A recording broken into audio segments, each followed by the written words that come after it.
good evening, and welcome to Free to Heal. I just want to say I'm excited tonight. I've been really blessed lately to have good guests and people who come and have lived experiences, and they share those experiences with me and with all of you all. The important thing that we're trying to do here is help people to heal from the traumas of incarceration. We're not trying to help them be incarcerated. We're trying to help them heal from incarceration. Also, the traumas that started before incarceration. There are things that you can do when you come out of incarceration, as well as things that you need to start doing when you are incarcerated, that will help you to transition more smoothly.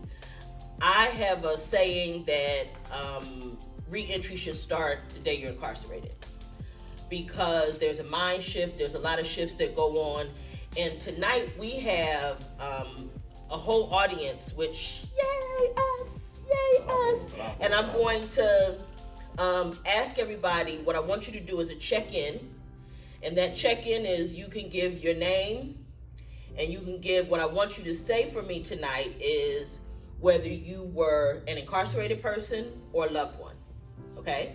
And then we're gonna go from there. Now, if you don't wanna say your name, that's perfectly fine. Anybody don't wanna say your name, you don't have to. But I wanna know if you were an incarcerated person or whether or not you were a loved one. And we're gonna start in the back with you, sir. Okay. Wait, behind you, somebody behind you. My name is Shantez, and I'm a loved one. Wonderful. Now you, sir. Oh, I'm Bernard Cooper, and I'm formerly incarcerated. Okay. Cheryl Ward, formerly incarcerated. Robert, career criminal. Career incarcerated? Yeah. Ma'am. Ward, a loved one. Uh-huh. Sherman D. Manning, formerly incarcerated. Noreen McClendon, loved one. Diane Williams, loved one. And so, as you guys, any of you guys that have been watching us, we have social media presence, all Twitter, all of those things. Follow us, Free to Heal.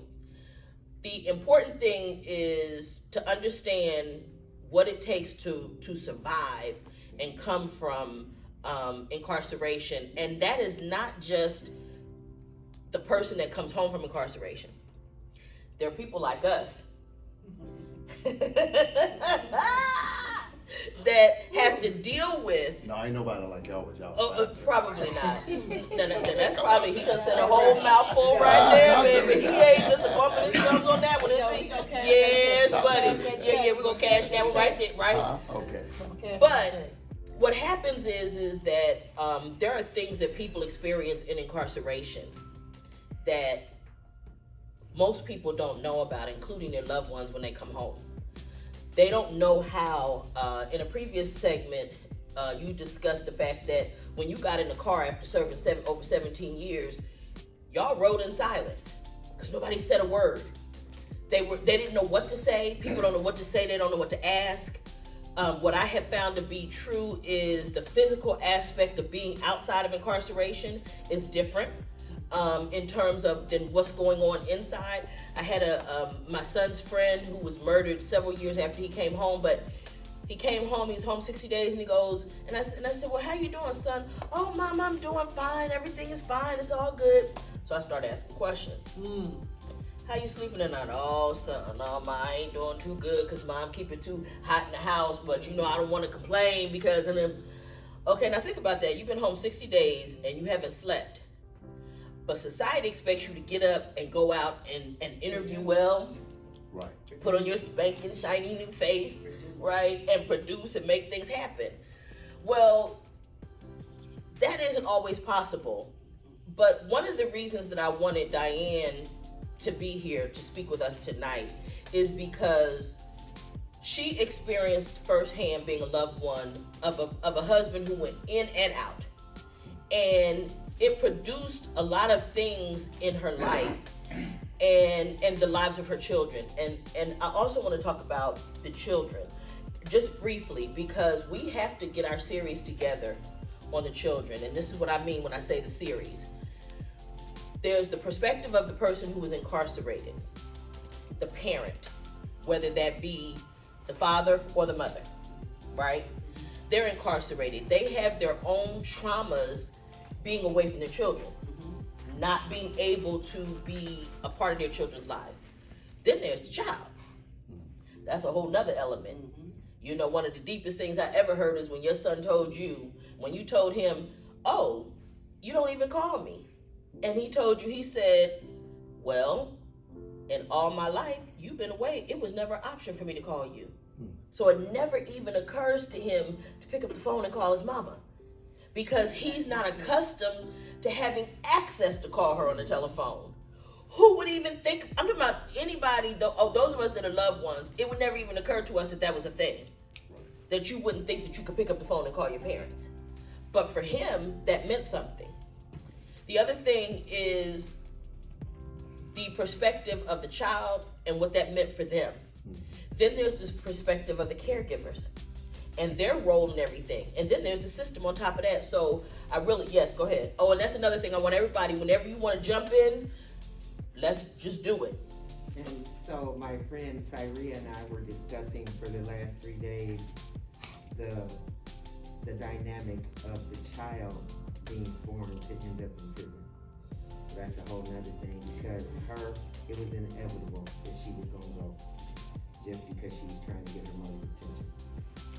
Meaning her child decided to engage in behavior, or she was born with. No, I'm just gonna say this part because she and I discussed it, because she's gonna come one night. Okay. So what it is her mother worked so much that she would do wrong to get her mother back home. Okay. She said, if I act up, then she has to come back to be with me. Gotcha. And then I said, so that's like a whole different, that's a whole different element that goes into this now, is that the child, how their lives form to come and end up in the incarcerated world. Mhm. So. I think personally that the shorter the sentence for the person, the more chances of them coming back. Oh, absolutely. I've seen guys in there that have these 2-3 year sentences, and they tell their homeboys, hey, I'll see you in 6 months. Or, you know, it won't be long, I'm going out on a vacation. That's what I was gonna say. I've heard that statement, that people will say when they're getting out, I'm going on vacation, because they anticipate coming back. But like you said to us before, you didn't have a family because you knew you was going back to prison. That was just, you didn't get married, you didn't have children. I didn't want children because I knew that I was gonna be incarcerated most of my life. Right. But I think the longer you're in, the better the chance when you come out to make it. Okay.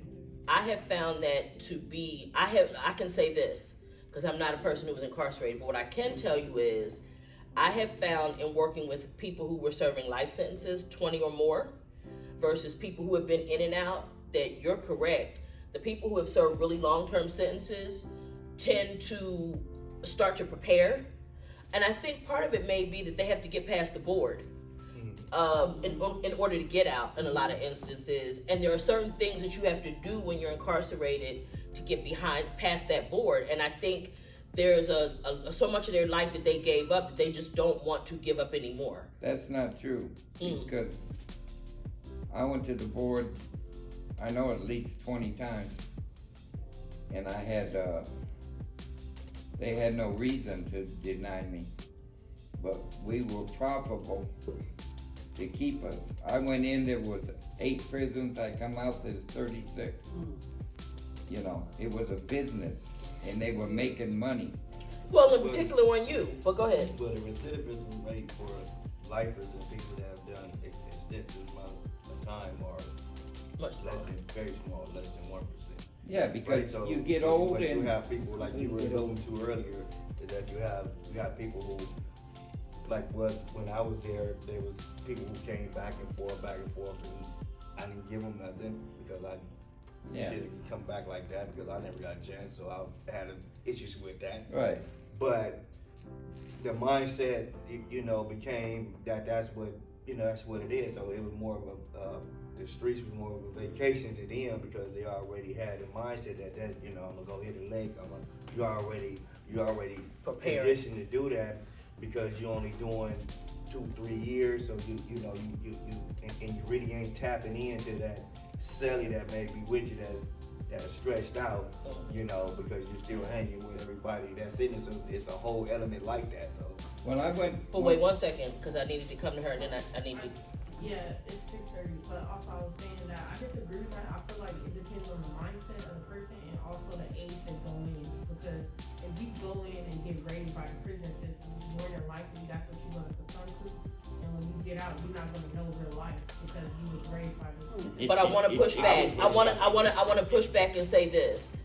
These are the voices of people who have lived it. Okay, so that's one of the reasons why it's was really important to me that as we have this discussion, that the people who actually have lived it have this voice, because there are those misperceptions of what it would or could be. And so, but these are the people who have actually lived that experience. But I wanted to give you an opportunity to talk about what it did in general to your family to have your husband removed out of the family not too many years after you got married. Well, in hindsight, first of all, I was young. I was, say, in my early 30s, 20s, 30s, okay, say that. So, when you're dealing with someone in that caliber of life, those are things that you know is on the other end of it. So, at a certain time, it doesn't hit you like that. It doesn't, the reality of that part doesn't kick into your dynamic of what you're doing. Because you're so used to just, because you already knew what you got into. So it's like, okay, now this is what I have to do. Now I gotta take all four corners and I gotta fill them all up. I gotta take care of all the things I need to take care of myself. And then after some years go by, because he did a stretch on me, it's like, wait a minute, man, I'm out here by myself. Now I'm by myself with 3 kids by myself. And then that's when it kicks into you. But then that turns you into this person that you didn't know nothing about. Because you learned how to do things and survive things that you didn't know nothing about at first. That was, everything I was doing was way unfamiliar to me. I didn't even know what a light company was. Like, where do I go pay the light bill at? Because he took care of that part. It's like, oh, when is the rent's due? Oh, I got it. Okay. Then I had a mom that was always there to help me with my kids. Proceeding on, she passed away. Now I'm by myself, for real, for real. It's like, oh God, okay. I gotta take kids to school. I gotta pick kids up. I gotta cook. I gotta make sure they this, they this. I didn't know how to do none of that because I had a mom that was always there for me. Always had somebody right here with me all the time. So me taking steps by myself had me to mature and grow up quickly. You know Were you living with your mom? No, I was on my own, but it's just she was always there. Always available. Always there.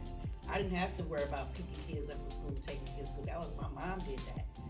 Because I was outside. She respected me, I respected her. She took care of my babies. But now my mom's gone, he's gone. Now it's just, hello. I don't have nobody. It's just me. And that turns you into another person. Because now who do you trust? It's your kids. I don't trust nobody but my kids. So then you go through an anger problem. You have, Who were you angry at? I was more angry at him. Mm-hmm. Because he wasn't here. Mm-hmm. And it was like, you left me here, but then you want me to do this and you want me to do that. I can't do all that. Because if we keep doing all this and all that, somebody gonna get left out. You always get left out. But I want you to expound on the kinds of things, because I'm gonna say this to you guys. The first time I dealt with a guy who went to jail, and he was only in the county jail. And I'm talking to her, and she starts to explain all of the things that go on behind folks in prison and what they're going to be expecting from you. And when I tell you, this serious person that you see has a very funny sense of humor. So she would have me on the phone rolling, telling me, okay, then they're going to tell you they want you to bring so-and-so's girlfriend to visit. and you supposed to be up at 3 o'clock in the morning, and she done forgot her ID, and now y'all gotta wait on her to go. I mean, there's a lot that goes into it, so I want you to really expound, in particular, when you say they want you to do this and do that. I want you to give some of those instances. They want you to, if first of all, they act like what they needs are in there is only needs that you have to do. No, you don't have no light bill, no gas bill, no job, no nothing. You don't have to do anything but what they need to do. Because when they call on that phone, they have all these demands that they need you to do. And I need you to be by the phone by 8 o'clock. Baby got football practice. I ain't gonna be able to make that. Now, mind you. So how I'm supposed to just go way out here to Rosecrans Park and then get way back to the phone by 8:30 ain't gonna work because I'm gonna miss picking him up from baseball practice. But they don't care about that. They need you by that telephone. So it's a lot of things. It turns you into a nice person, an evil person, and then you turn into this I don't give a fuck person. Period. I don't care. Because you can't afford to. Now I gotta go to the person. You put yourself in there. You did that to yourself. Now what did you do to me? So now it's like, okay, then that's Now, mention what did you do to me? I had a question. You said earlier something like you sort of knew what you were signing up for. So, what do you mean by that? Do you mean when you married him, you knew he would be in and out of jail? No, I didn't expect What for do you him mean to by go in and out of jail, but I knew the type of lifestyle he was living. Right. So you knew that was a one possibility. day, Right. Okay. if something could happen, Right, either be jail or death. That's something all. I knew. So it's like, okay, but you know, when you are a female, you do everything to protect. Right. That's what we're here for. So you draw all the board, you get on the board and you try to sketch every corner so you don't have to hit them. So that makes you feel now you feel like you did something wrong. What did I miss? What did I do? Why I wasn't there? But that's still, you gotta remember, that was his life. That was his choices. Didn't have really nothing to do with it, but you don't think like that at the time. That's when the anger kicks in. That you mad, like, come on, are you serious? You did this, we was doing that. No, but you know what I'm saying? You don't think like that. And also the you know, one of the things I found in talking to people and is that they don't understand the magnitude. Even if you understand, okay, this is a possibility, there was no way to know all of what came with that. So when you say in abstract, he may die or he may go to prison.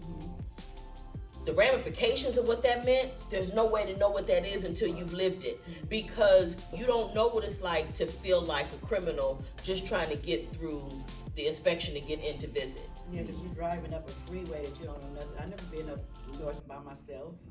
I never even drove through snow by myself. I never drove through nothing like that by myself. I'm driving like, what is all this white stuff? You must have been going up the hatchery. Simple You know, things. no, I'm just saying, I'm going up, you know, I'm like, okay, what is all this? So something's like, look over there. Don't mind you, I have a hatchback Toyota. Year was 19, was it 82? Okay, so it's cold. I'm wrapped all up in a blanket in the car, but I'm trying to make it to this prison. You know, then I get here, then you got these people, the guards, you know, they look you up and down and sideways and everything. And You feel violated when you go yeah, through and that. I'm like, okay, what did I do? Then I even had a guard ask me one time, why are you coming here to visit him? That low-key hurt my feelings because I'm trying to figure out now I'm trying to do the right thing. Right.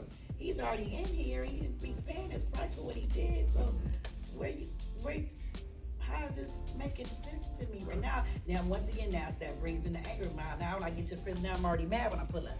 Right. Now I got the attitude. Yes, You sir. got it drove there. Yes, sir. Pissed off.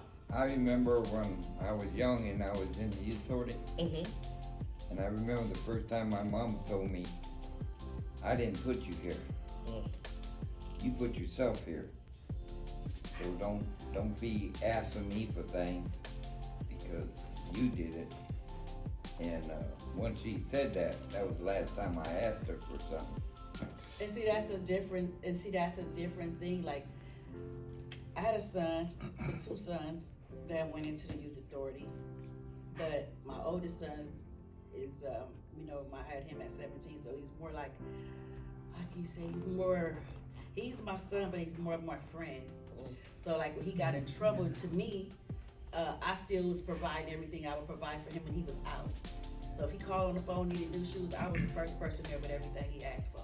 Well, I started in juvenile hall, did the max you could do in there. Then I did the max in the youth authority. And then I did prison in the South. Then came back here and got a life sentence. You know, I was a career prisoner. And, but I always remembered what Mom said that time. You know, you put yourself there. Same reason I never got married or had kids. Right. Because I knew I was gonna put myself back in prison. Yeah, but then that's like, I said, just for me. Yeah. Every mama's not like me. Yeah. When I know that the situation is what it is, I know this already, I'm gonna tell them, like, that's just me, I'm gonna be here for you, no matter what, because you're still my son. Well, my mom came every Sunday, I was there. you know, and Not most worried people about do 30, 90 days in juvenile hall. I did 3 years because I was an ass. But she never missed a Sunday. Matter of fact, because I was in the hole the last year or so, they got so tired of my mom coming to the hole that they sent me to a regular building So just she could where she visit. could see me without being in the hole. Yeah, well, I would do Saturday and Sunday, because I have one in juvenile and I have one in the penitentiary. So that was my weekend to visit the jail. So I want people to understand the magnitude of the adjustment to her life.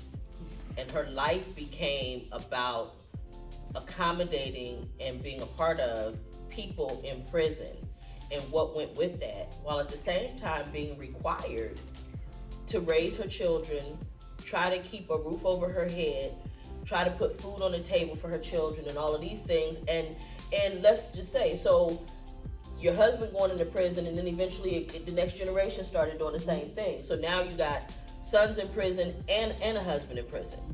And so all of these things, and what I want people to understand is that these changes took place in her life beyond her control. It's not the kind of thing that it comes with a manual. No, it didn't. There's no manual. There's no book to tell me what to do. She was my manual. Literally. She was my manual, because she could tell me, okay, these are the things you're going to experience.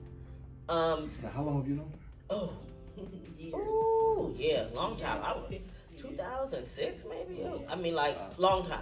Long time. Longer than that. Yeah, probably, yeah. Because I met her husband initially doing gang intervention.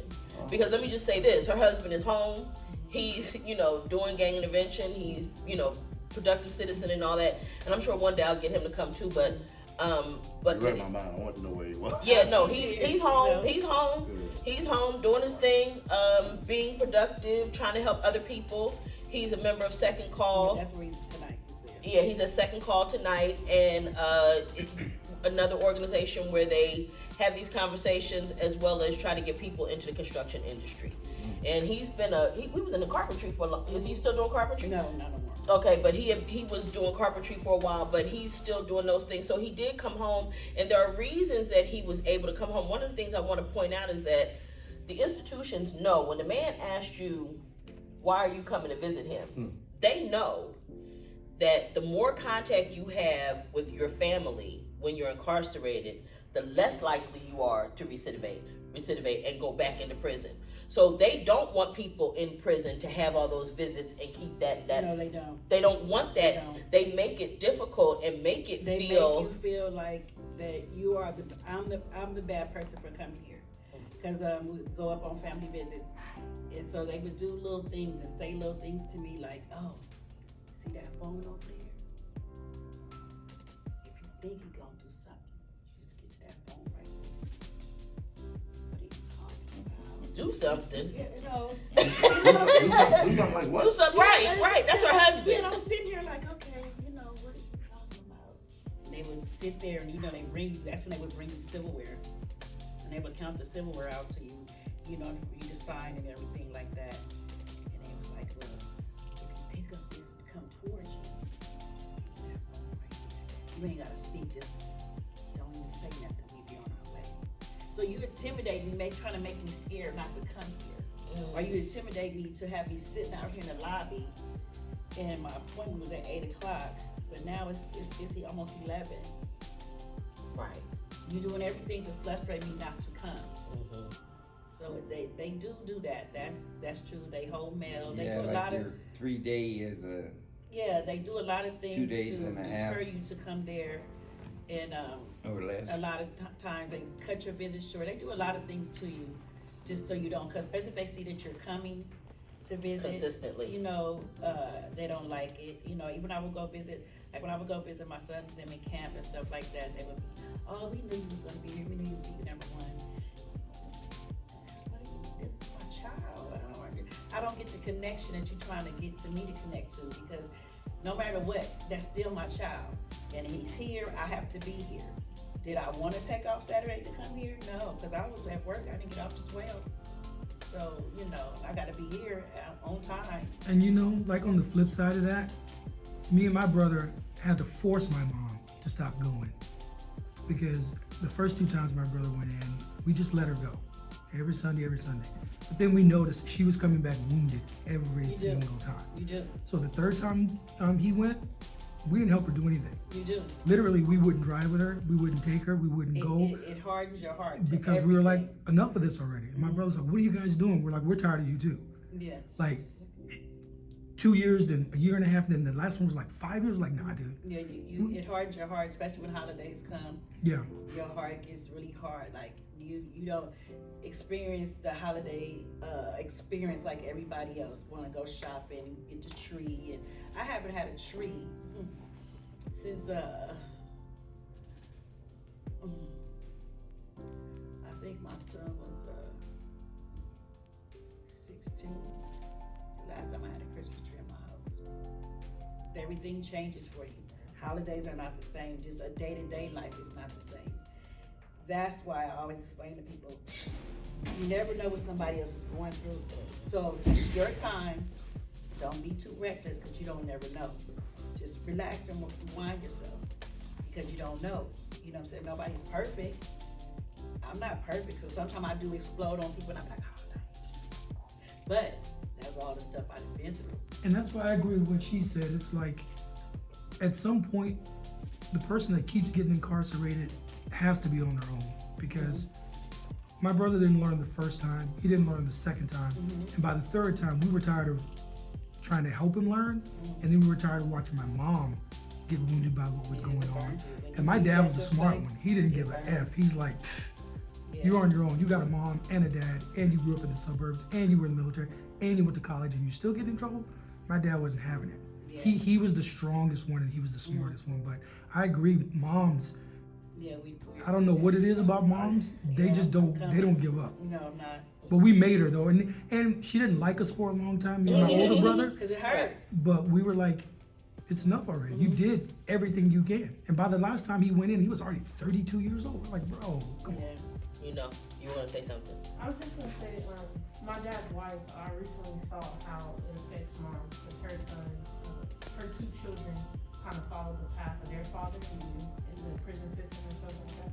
And like, seeing it on the outside, I learned new things. Like I learned that just because you see like what you think is a criminal, it's not really a criminal. Right. You know, like that type of thing. But then I also see like the hurt it brings and the embarrassment they will have. Well, she will have, like going in and out of the jail, putting money on the books, and then like she's struggling, still trying to take care of the kid that she has on the outside.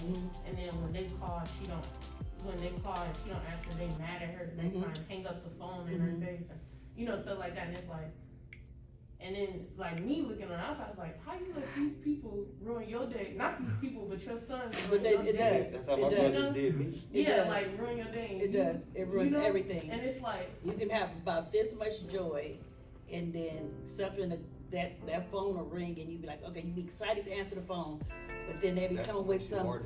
You be like, well, I didn't get my package. I didn't get. Whoa. And you like, wait a minute. I don't have nothing to. I did my part. I sent it. If they don't give it to you, that's not on me. yeah. Now you want me to call the prison? Yeah, I didn't call prisons. I said I'm on speed dial. No, I'm on.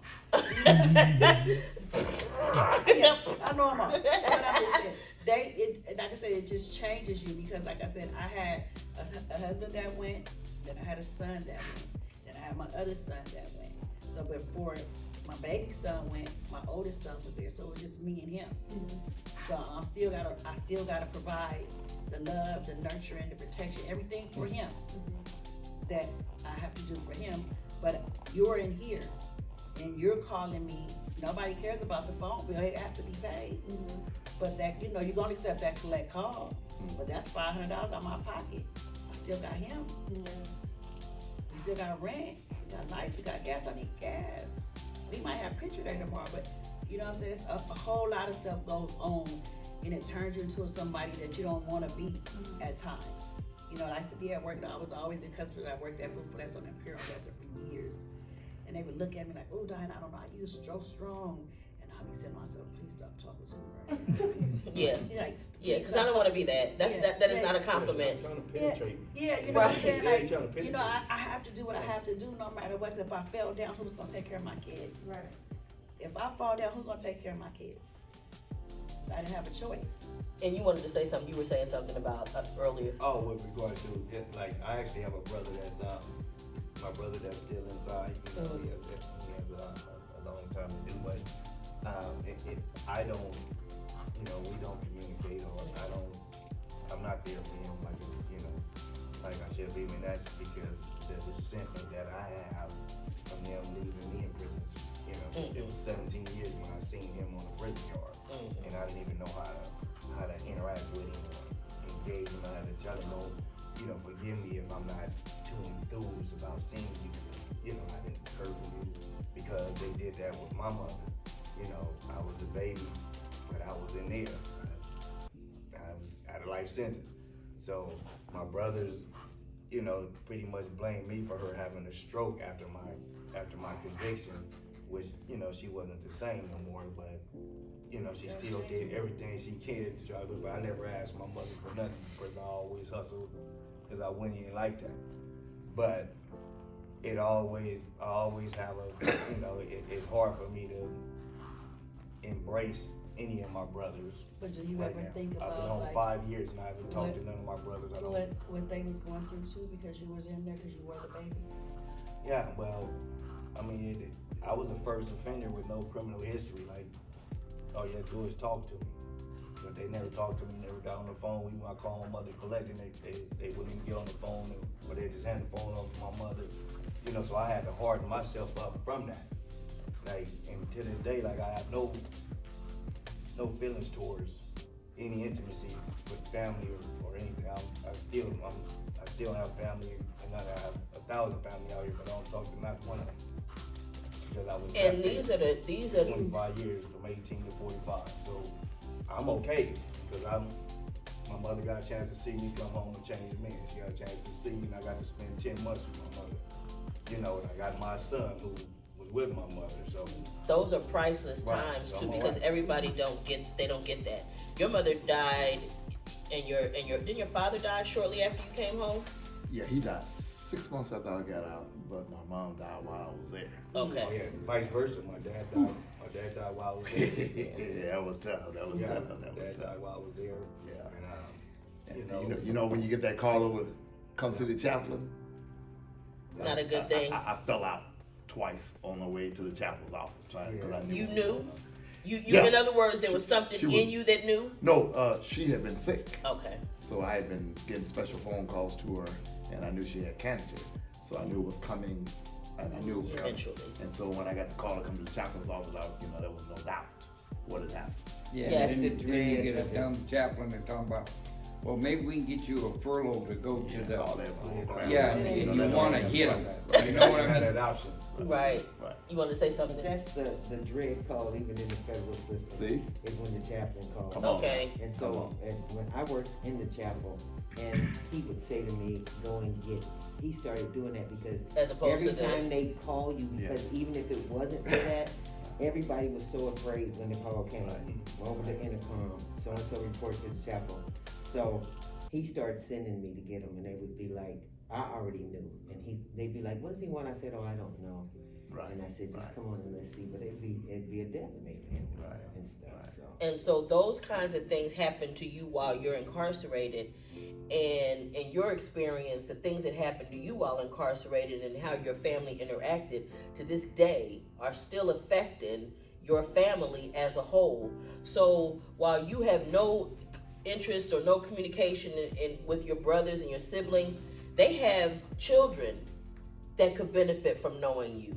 There's all this extended family that can benefit from your wisdom and your intelligence. But these are the scars. These are the things that I want to talk about. How do we get beyond those things?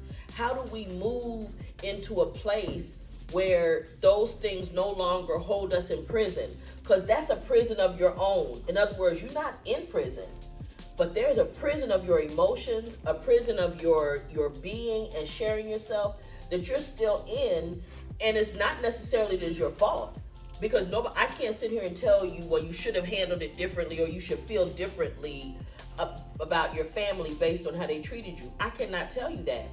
But what I can say is it is a prison, and my dream and my hope for your family would be that you all could be united in such a way that the next generation doesn't have to live through what you lived through. You wanted to say something? No, it was you. I'm sorry. Yeah, I just was gonna say it's a sense of understanding from both parties. Like, and I can honestly sit here and say I could see that in you. Like, you understand. You're a mother, and mothers have that all the time. The compassion, the grace. You're not God, but you know, this is my son. I still have to do that. This is my husband. I took a vow. I still got to do that. You know, like, even you angry, you pissed, you still gonna answer the phone, whatever it is. And That's I feel like when he called me. It was when he called me when he came home, and he called. He was at the Culver City Jail, and he was like, "Di, come get me." And I'm like, "Boy, stop playing." I hung the phone up. Because you didn't know, you weren't expecting him It's home. like 9-7 at night. What are you stop playing on my phone? Didn't dawn on me, phones is off. You know what I'm saying? That didn't dawn on me either. Because I know I had to go to work. I'm like, stop playing. He called back. He was like, "Man, come pick me up." And I'm like, "Come pick you up from where?" He's like, "I'm at Culver City. You gotta come pick me up." And the only reason why I took him serious, because I was gonna hang up again, as I heard an officer in the background said, "Did you make contact with her yet?" I'm like, "What's that?" Okay, and I just hung the phone up. But now, don't forget, I get here to pick him up. You know, they doing their thing or whatever. Now it's like, dang, he here. Okay, now. He here. Okay, now. But I didn't have nothing to say. It wasn't like, it was just, in the car, it's like, all I kept saying, every light, like, he here. I'm Okay. driving, he here. Okay. You know what I'm saying? Okay, Were you so. saying it out loud or Yeah. Okay. Okay, so listen. So now, that's a horse of a whole nother color. Oh, yeah. Because, okay, from experience, okay, I had somebody to tell me that they were really concerned that they knew too many people who, there are several checkpoints when a person is being released from prison. And that the prison system often will let you get to that last door and say, "Oh no, wait a minute, they recalled and you got to go back," or they still got extra time for you, and so many things. So me understanding that before I get there, I'm going, okay, I'm praying. I can see him. I see him get out the van, go into the door. I see him come into this door. Who? This is the guy That I was in the prison. That I went to go visit in the prison. I see him, and all I can do is pray. I'm shaking because I don't know if anything's going to go wrong. I don't know if they're going to recall him and tell him, "Oh no, we found another warrant," or "We found this," or "We miscalculated your time." A lady that was in my class in CIW, she had done more than 28 years, and they gave her a date and waited until her date. And now, mind you, this is after, and those of you that have been in the system know, you start to give away your stuff within days. You know that you're leaving, you give away your things, you don't have anything. And they came back and told her, "Oh no, we miscalculated, you have another 14 months. So all of these kinds of things, the nervousness, the energy, and then trying to live with them with the scars and the damage that was done being incarcerated. And that's a whole nother thing. So you had grown accustomed to dealing with him from there, and now you got to live with him at home every day. Yeah, I'm like, ooh. Okay, so, cause you remember, okay, I'm gonna take it back. I didn't know how to cook, guys. I didn't know how to cook, but now I can burn, right? So I'm sending him all these pictures, and he's like, man, I want you to cook this, I want you to cook that. So, you know, that part gets done. We're done. Now it's like, you here, okay, I didn't cook that. But now you go back to me. Now I'm living my life, doing what I was doing, because now I forgot about you. Not like that, but I'm used to doing my life. My going out, whatever I was doing, I'm used to doing that. And now you got to account for him. Yeah, now you even, and listen, yeah. and what I found is a man in particular wants to be the king of his castle. And he wants to direct traffic, and he wants to be in charge. And I can remember I went to Folsom, New Folsom, and I did a group up there, and the guy was saying that, he was going home. He had done 36 at this point, and he knew that he had a date now. And his mother was telling him, listen, if you come out and you cheat on your wife, and let's say her nickname was Shorty, because whatever it was, they use her nickname. And if you cheat on Shorty, she says, Shorty's gonna kill you. And as your mother, what I'm going to do is use every dime I have to keep Shorty out of prison for killing you. If you cheat on her, because she's been with you every step of the way. And she has held you down for 36 years. The thing is I said to him, I want you to understand this. When you get home, I don't want you to think that Shorty's trying to be in control of everything. And that Shorty's trying to boss you around. And that Shorty's trying to tell you what to do all the time. I didn't feel that. But this was the thing, what I wanted him to understand. Because no, you don't feel that. But a lot of times men feel like the women are trying to tell them what to do and trying to regulate and keep tabs on them. When in reality, what it is I've had to function. I've had to be both father and mother. I've had to run everything. I've had to do everything. It was a disconnect. I didn't have a connection like that. I was just used to doing the things the way it was done for me to help me get along through all the pain, the hurt, and all that. I was used to doing it that way. So it wasn't a connection like that. No. I was just used to, it wasn't like, where you at? No. I was just And there was no thought of what he wanted or how that felt to him. No. There wasn't any why, because it was just you. And so I was telling this guy, I said, listen, I said, Shorty is likely going to be used to running everything. She's not even going to know how to accept help. It never occurs to her after 36 years, I can promise you, it never occurs to her that there's help available. So when she does something, what you do, just slow her down and say, baby, I'm here, I can help now. Don't get angry at her. Because she doesn't know that there's help. She's only survived the only way that she knows how. And it's very important. And again, it wasn't about controlling or being the boss or being in charge. That wasn't what it was about. It was about, this is all I know. Because they take it that way. It's our way. I'm trying to help you. I'm trying to guide you in a direction I think is best for you and for us. But they take it as you're trying to boss and control and want to know where they are. But then you get to a point, it's like, you know what? Okay, you don't want to do it that way? Okay, fine. Now you go back to that.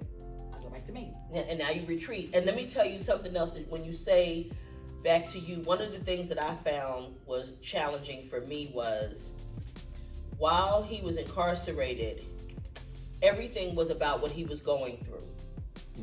So that meant that whatever his needs were, that meant whatever was going on in the prison for him. There were times that I wanted to talk and times and things, and he might even call, but he was distracted based on what was going on in there. We couldn't have these intimate conversations that I wanted to. One time I went to visit and something was going on, and he took a long time coming, and then when he came out, he forgot to hug me. You only get to hug and kiss one's coming in and one's leaving, and I didn't get that. And mind you, I done drove 6 hours. Okay, and I get one hug and a kiss on the way in and one hug and a kiss on the way out, and that's supposed to sustain me until the next time I see you, which could be months and months on end. He got the nerve to forget. this right here. Hold that down. He's giving hold this right here. Watch the marker. Okay, hold this right here because honestly, and then I put up with the people at the desk, Right. making me a criminal, and then I put up with having to go a mile back to friends outside to change my pants, and I thought I was looking cute, and now I got on somebody else's pants, and it don't work, and all this, and you gonna come out and forget to hug me? You know he was close to death. You know we well enough to know, okay? Ooh, And absolutely. so, but then also, and it brings up another good point, which is, and I've counseled women, only offer advice when they ask. And this is the reason why, because of what you said. They take it that you're trying to boss them around, tell them what to do, trying to have control of them. And that is so not the case, because I'm going to tell you something. Controlling your ass and $4 might get me a half a cup of coffee at Starbucks. Controlling your ass don't amount to nothing in my life. No, it doesn't. Don't amount to nothing. Having control of you means nothing. So if anything, it's only about trying to help you to do what you told me you wanted to do. Right, and see, because that's one thing people fail to realize too. When you're gone away, I built a life that was benefiting, helping me. Survive you being gone. So now I just can't turn that switch off. Right. Because I wasn't used to picking up the telephone. Hey, Shada, I wasn't used to that. Mm-hmm. So it's always me calling. But when I would be calling and talk to my son because that's what I was so used to talking to. You know what I'm saying? It's not being disrespectful or that, but I'm used to calling him and telling, hey, Sean, what do you want for dinner? Or, hey, Sean, get dressed me for dinner. I'm like, oh, but I'm not used to talking to him. I'm used to talking to my son. So me and my son we have a different dynamic. He always said, you and your son? Yeah, I have a different dynamic because it's just me and him. He was my rock and I was his rock. We did this together. Well, watch this, because you said you can't turn that switch off. I would submit neither can he. Right. You have to realize that for all those years that he has been in prison, the only women we come in contact with when we're incarcerated are women who are running our lives, who are bossing us, who Right. are in charge. I understand And that. So now when I get Yes. out, you follow what I'm saying? Yes. So against that backdrop, I get out and now And this is why these conversations are important. And that's why I did what I did. I was sat on the couch. I'm an MGD. I said, so what you want to do? you know what I'm saying? And see, that's music to my ears right there. Because What you want to do? Because Tell me listen. what you want to do. Right. So you want a job? Okay. All right. Right. You want a job? Right. Okay. I'll make sure you get a job. So because I'm used to doing what I'm supposed to do. Right. Gotta remember, that's what I do know how to do. I got that down pat. Right. Now, when you get here, if you don't want to do it that way, because you feel like, but I have to have all this together. When you walk in here, you walked in, okay, you didn't want to walk over no bodies, you didn't want to walk over no bags, you didn't want to walk in without no lights. So, you know what I'm saying? It was a shock, because back then you can call and find out when they was coming home. But now you can't do that. So, I knew he was coming, but I knew he was coming that fast. He came in a couple of months early, and I'm like, that's what I kept saying, he is not playing. Right. And so there is the dynamic, and that's why I started counseling women. Don't offer advice unless they ask for it, because the dynamic between men and women, in order to communicate, there has to be some understanding. And as much as they have been incarcerated for as long as that's been, is what you said, I've been told what to do all the time. I've been told when I can pee. I've been told when to get up and go to breakfast. I've been told when I can wash my clothes, when I can shower. All that's on an appointment, okay? When I can go get food. I can't even go pick the food up off the shelf. I got to go give them a list and they hand me a bag.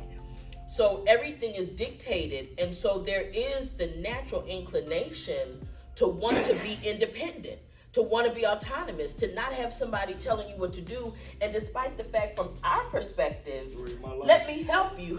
Yeah, that's what I said. Let me help you. This is what I know. So, for example, in your case, you went away at 18. You spent 25 years. Technology and everything was way different when you came home. So the reality is you had to learn all those things, and if there was a woman in your life trying to show you how to do those things, she's not trying to tell you so she could boss you around. You know, it was, didn't work out. Okay. Because she was trying to boss you. Okay, I have Yeah, a but question. I didn't like it. You know, that was my third wife. You know, so but I don't like. Okay, wait, we like can't just breeze past that, homie. Yeah. The third wife. Yeah, Holler at your girl. How did you manage that? Third wife. How was did married 3 I times. thought I misheard. you were? No, I heard it. I did what it is. Right. Cause see, wait. I got kind of lost. Well, this the thing. So we all sitting here going, okay, we trying to do the math. Okay, and I'm gonna count my toes and such. Well, You know what I'm saying? 25 years. Okay, but over 20. But this is the question. That was my life in there. So, But this is what I'm trying to figure out. How did you meet and marry 3 women in prison? How does that happen? Because that's another, right? That's another whole I thought thing. you knew. See, she tell me how it happened, but I want you to tell it. Because you were the one. You know, you have pen pals. You have people that I've known. You know, that knew me as a kid. You know, or knew me and went to school with me. You heard what he said? The pen pal. Yeah. 17. So you know how many he had at 17? Okay, so go ahead. Go ahead. Yeah. So, you know that, but that was basically it. Or So they may start from somebody that you knew, somebody that you knew, somebody, or okay, because want to ride with somebody. I was getting ready to say, I was getting ready to say, I was getting ready to call it, I was getting ready to call it. Because see, the ride along, see, that's the thing. The ride along got to visit with somebody too. Y'all don't understand. Best man. Wait. Now I'm mad. Now I got mad all over again. Okay, I down died. Okay, she just had a we got a trigger died with the ride along. Yes, go ahead. When I was doing time in Alabama, they had these 2 guys that didn't have a nickel between them, but they got up enough money to buy one of these books where you meet people, women. Really? Yeah. They had magazines there. Yeah. Like that, Well, anyhow, with these addresses in them and stuff. these like 2 that. guys got to writing all these women, Yeah. and the next thing, they're not the poorest one in prison no more. You know what I mean? Yeah. And it finally got where they were getting so many letters, the warden found out what they were doing and told them, well, 10 people, that's it.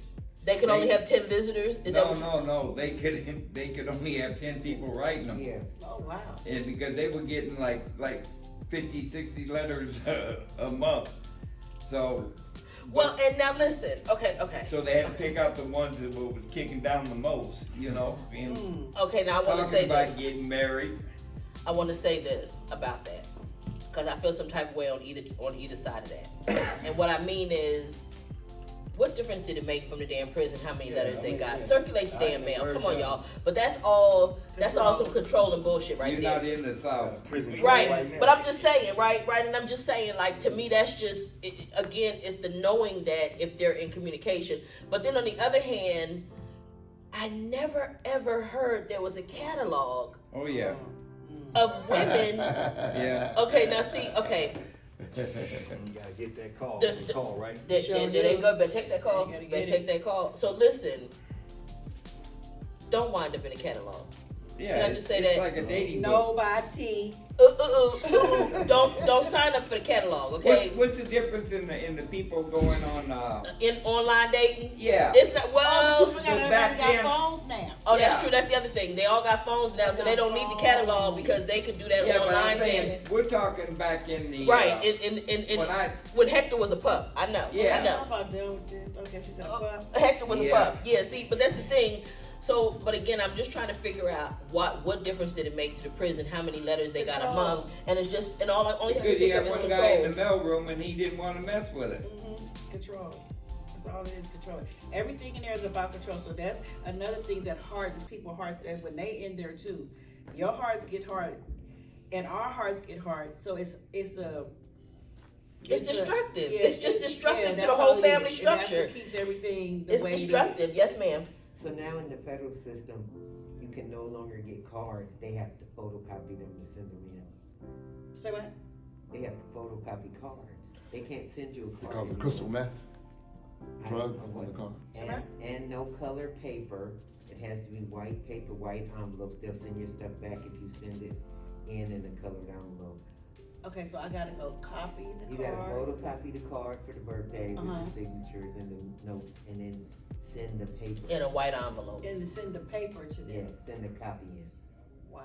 And this is all, again, this is all controlled. mess Control. Well, it's no different in the county jail back in the 80s. They used to wash your money.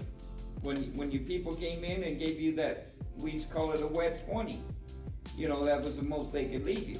Mm-hmm. But they dipped that money through water because people was putting LSD on the money and they were cutting it up inside. Wow. Now, I will say, in all fairness, that I have seen some pretty ingenious things. So because I teach in the prison, they give us this course and we have to take it once a year and to certify us in conduct and things like that. And one of the videos that they show you is all the different ways that people have smuggled drugs and different things into the prison. And people have done some pretty ingenious things about that, but I will consistently forever say the largest portion of drugs and cell phones and things came in through the officers, through the custody Yeah, of officers. course. They were the ones bringing it It's in, all making the about money. And though that's how they actually got the majority of things in there. You want to hear the most dumbest thing I ever heard? What? Other than I want to be grown? 'Cause that was I knew this guy, him and his girlfriend, used to put tape on the stamp where they could reuse the stamp because when they, they could wipe that black mark off it. Oh, wow. And they kept doing that and finally the post office got them. And they almost got a new sentence behind it. Well, But I can tell you this. Over A staff? a stamp. I can tell you this. I have found prisoners to be some of the most ingenious folks in the world. Necessity being the mother of invention. And shout out to my homeboy Skip Townsend, who I wanted to fight on the 60 freeway when we were driving to CIW to go teach, and he starts telling me about them taking the mattress off the bunk and barbecuing food on the so that don't make okay. Really? No, I was mad. I wanted when to fight Carter people. told me that they was having gumbo. How you having gumbo? They used to blow up the toilets because those fools, I'm a plumber, so I'm saying those fools would make toilet paper rolls real tight, take it off the roll. Yeah, that was the bomb. Yeah, and then they would Light heat it up up. their coffee Light and it up. it would heat up the porcelain, and when they Yeah, threw hold that on. hot sucker in the toilet and pushed that button, Stop it up. no, it would crack the porcelain. Okay. Cold water, I've stopped it hot, up a few times, In the glass.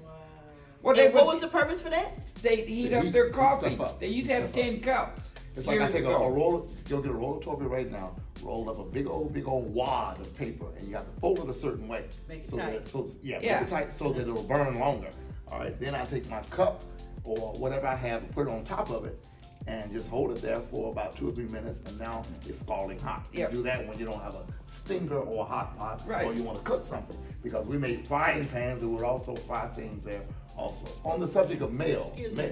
How you fry chicken up in there? When you talk about fried things, what you talking about? Tell me how we fry things, man. I'm gonna leave that with You talk somebody Robert. out of a burner and then you hook it up under your bed or have them make you a pan to hold it or Right.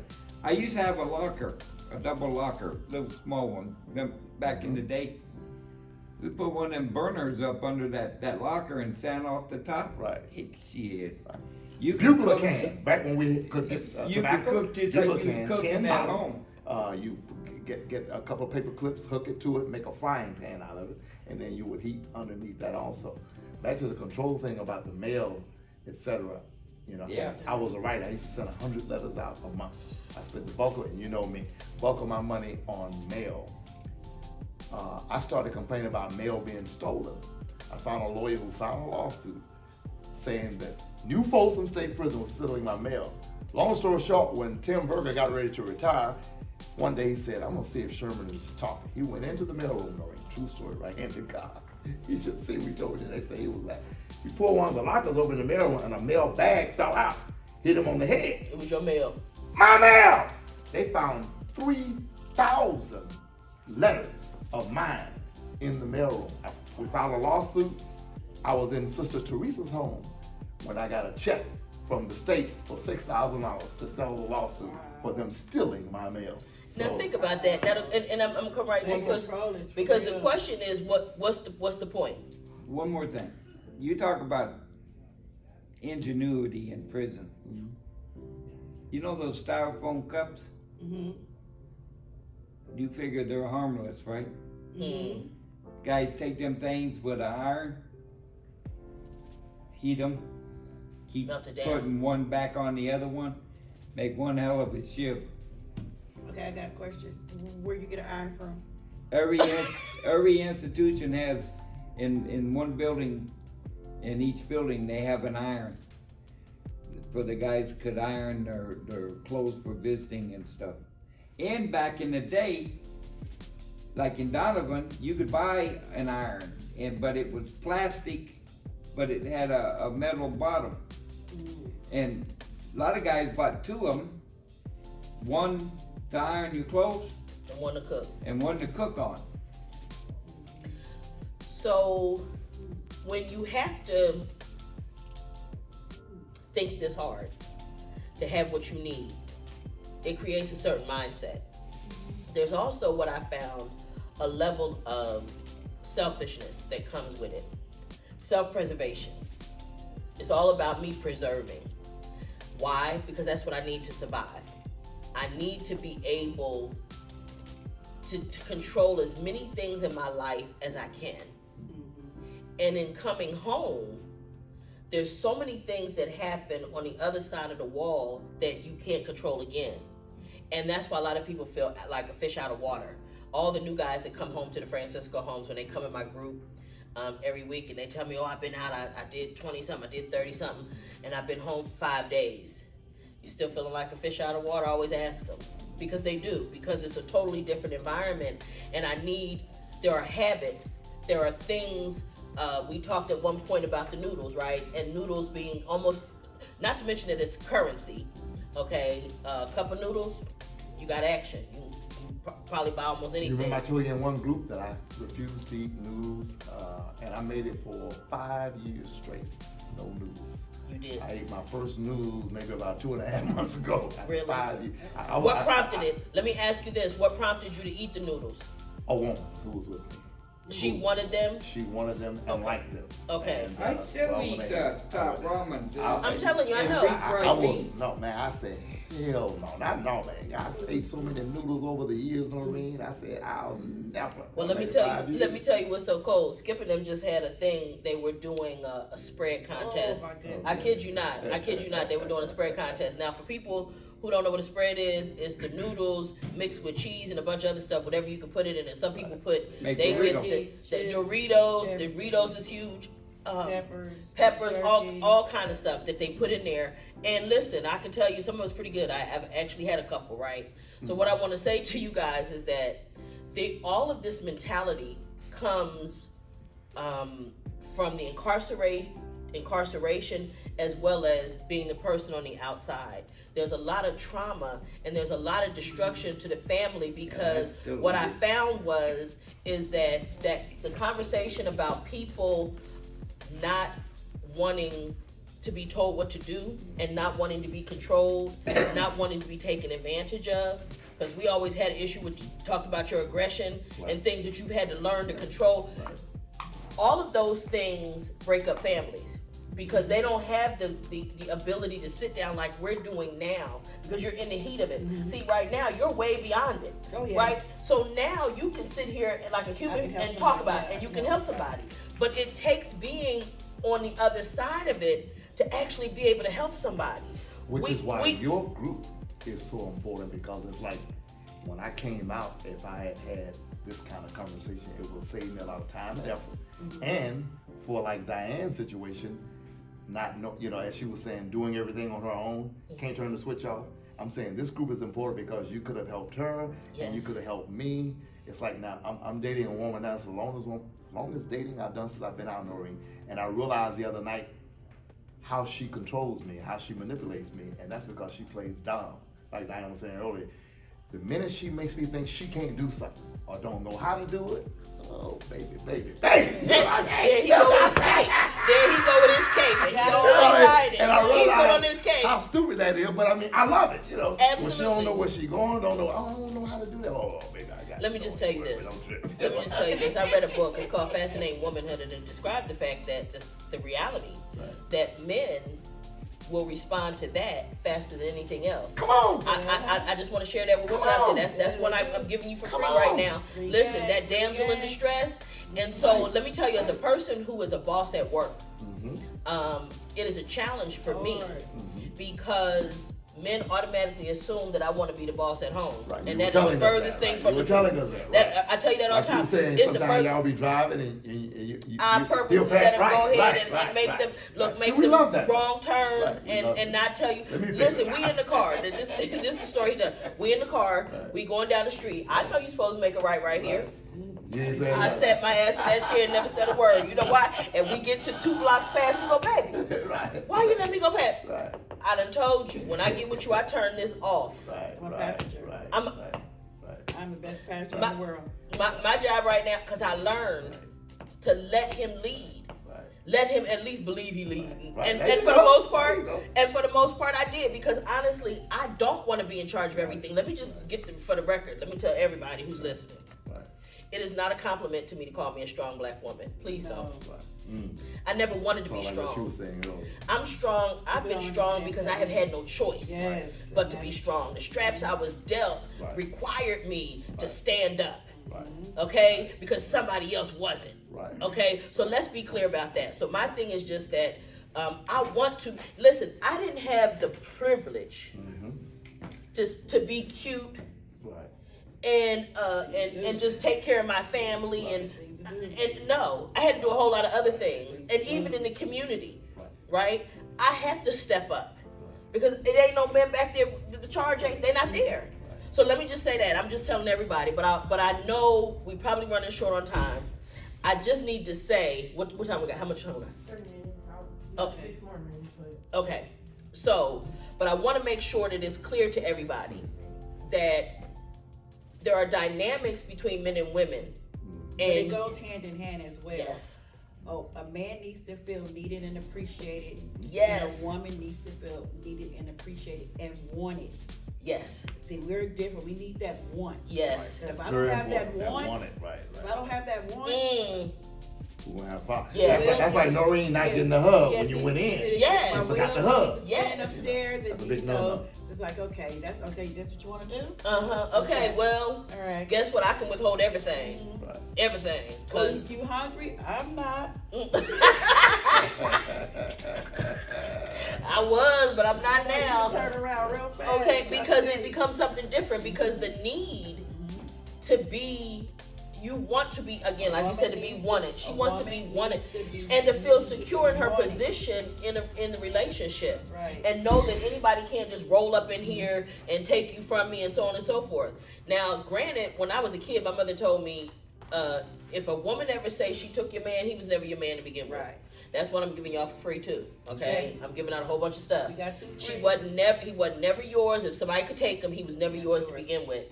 So like when I get a phone call, I want to know why me and my man always arguing about don't. you. No, you don't.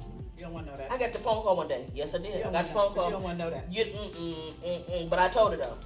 I told her the reason is because when you thought you were stealing my man, what you didn't know was you had a man who still wanted me. I just didn't want him.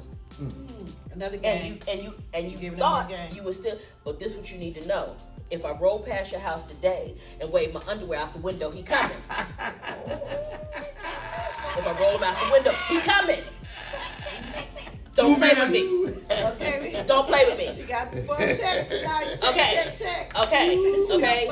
So when you think you out there, baby, we ain't bleeping nothing over here. We ain't bleep. This is the total 100 zone. This raw, uncut 100 zone up in here. Coming to So heel when you correctly. asking, when you thinking you stealing somebody's something, what I also need you to know is chances are you seeing her shine on him.